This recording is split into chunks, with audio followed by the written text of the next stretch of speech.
Kabupaten Temanggung merupakan sebuah daerah yang terletak di Provinsi Jawa Tengah yang dikenal memiliki hawa yang sangat sejuk. Di sebelah utara, daerah ini berbatasan dengan Kabupaten Kendal dan Kabupaten Semarang. Timur berbatasan dengan Kabupaten Semarang dan Kabupaten Magelang. Selatan berbatasan dengan Kabupaten Magelang dan di sebelah barat berbatasan dengan Kabupaten Wonosobo.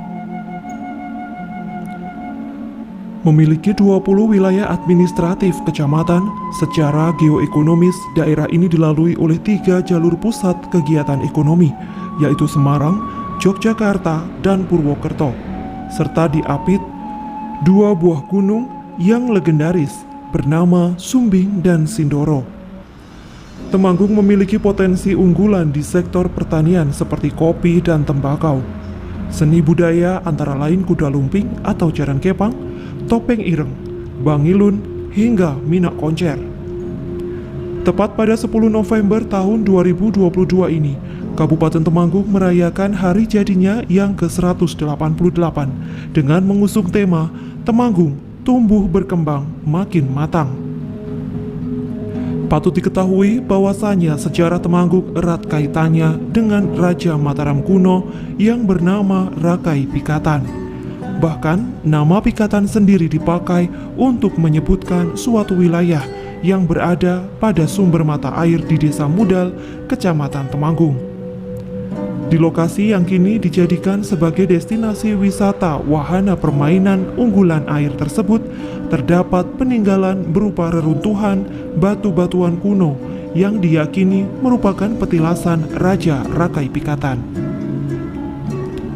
Sejarah Temanggung mulai tercatat pada Prasasti Wanua Tengah III tahun 908 Masehi yang ditemukan penduduk dusun Kedunglo, Desa Gandulan, Kecamatan Kaloran pada bulan November 1983. Prasasti itu menggambarkan bahwa Temanggung semula berupa wilayah Kademangan yang gemah ripah Loh Cinawi, di mana salah satu wilayahnya yaitu Pikatan. Di sini didirikan wihara agama Hindu oleh adik Raja Mataram kuno, Rahyangta Ihara, dengan rajanya adalah Rahyangta Rimdang atau Raja Sanjaya yang naik tahta pada tahun 717 Masehi. Oleh pewaris tahta yaitu Rakai Panangkaran yang naik tahta pada tanggal 27 November 746 Masehi. Wihara Pikatan memperoleh bengkok sawah sima. Jika dikaitkan dengan prasasti Gondosuli, ada gambaran jelas bahwa dari Kecamatan Temanggung memanjang ke barat sampai Kecamatan Bulu dan seterusnya merupakan wilayah yang subur dan juga tentram. Kemudian pengganti Raja Sanjaya adalah Rakai Panangkaran yang naik tahta pada tanggal 27 November 746 Masehi dan bertahta selama kurang lebih 38 tahun. Dalam legenda Angling Darmo, Keratin diperkirakan berada di Desa Bojonegoro, Kecamatan Kedu. Pengganti Rakai Panangkaran adalah Rakai Panunggalan yang naik tahta pada tanggal 1 April 784 dan berakhir pada tanggal 28 Maret 803. Rakai Panunggalan bertahta di Panaraban yang sekarang merupakan wilayah Parakan. Di sini ditemukan juga Kademangan dan abu jenazah di Desa Pakurjo, Kecamatan Bulu. Selanjutnya, Rakai Panunggalan digantikan oleh Rakai Warak yang diperkirakan tinggal di Tembarak. Dibuktikan dengan temuan berupa reruntuhan di sekitar Masjid Menggoro. Pengganti Rakai Warak adalah Rakai Garung yang bertahta pada tanggal 24 Januari 828 sampai dengan 22 Februari 847. Raja ini ahli dalam bangunan candi dan ilmu falak atau perbintangan. Ia membuat Pranoto Mongso yang sampai sekarang masih digunakan. Karena kepandaiannya itu, Raja Sriwijaya ingin menggunakannya untuk membuat candi. Namun Rakai Garung bersikukuh menolak meski di bawah ancaman. Kemudian Rakai Garung digantikan dengan Rakai Pikatan yang bermukim di Temanggung.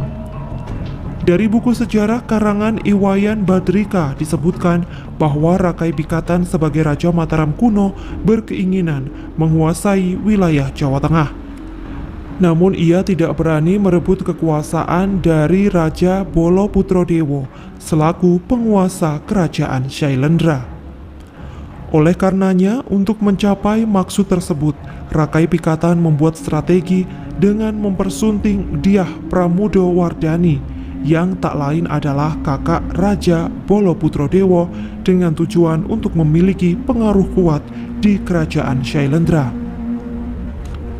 Selain itu, Rakai Pikatan juga menghimpun kekuatan yang ada di wilayahnya, baik para prajurit dan senopati, serta menghimpun biaya yang berasal dari upeti para Demang melalui tangan Demanggong yang memiliki wilayah paling luas. Rakai Pikatan menghimpun bala tentara dan berangkat ke kerajaan Shailendra pada tanggal 27 Mei 855 Masehi untuk melakukan penyerangan. Dalam penyerangan ini, Rakai Pikatan dibantu Kayuwangi dan menyerahkan wilayah kerajaan kepada orang kepercayaan yang berpangkat Demang. Dari nama Demang dan wilayah Kademangan itulah muncul nama Demanggung yang akhirnya berubah menjadi nama Temanggung hingga saat ini. Hari jadi Kabupaten Temanggung sendiri didasarkan atas sebuah dokumen surat keputusan Komisaris Jenderal Hindia Belanda nomor 11 tanggal 7 April 1826. Raden Ngabei Joyonegoro ditetapkan sebagai Bupati Menoreh yang berkedudukan di Parakan dengan gelar Raden Tumenggung Arya Joyonegoro. Setelah Perang Diponegoro berakhir, beliau kemudian memindahkan ibu kota ke Kabupaten Temanggung yang didasarkan pada beberapa hal. Pertama, adanya pandangan masyarakat Jawa kala itu bahwa ibu kota yang pernah diserang dan diduduki musuh dianggap telah ternoda dan perlu ditinggalkan. Kedua, distrik Menoreh sudah sejak lama digabung dengan Kabupaten Magelang, sehingga nama Kabupaten Menoreh sudah tidak tepat lagi. Dengan kedua aspek tersebut, atas dasar usulan Raden Tumenggung Arya Joyonegoro kepada pemerintah Hindia Belanda di Batavia, maka disetujui dan ditetapkan bahwa nama Kabupaten Menoreh berubah menjadi Kabupaten Temanggung. Persetujuan ini berbentuk resolusi pemerintah Hindia Belanda nomor 4 tanggal 10 November 1834.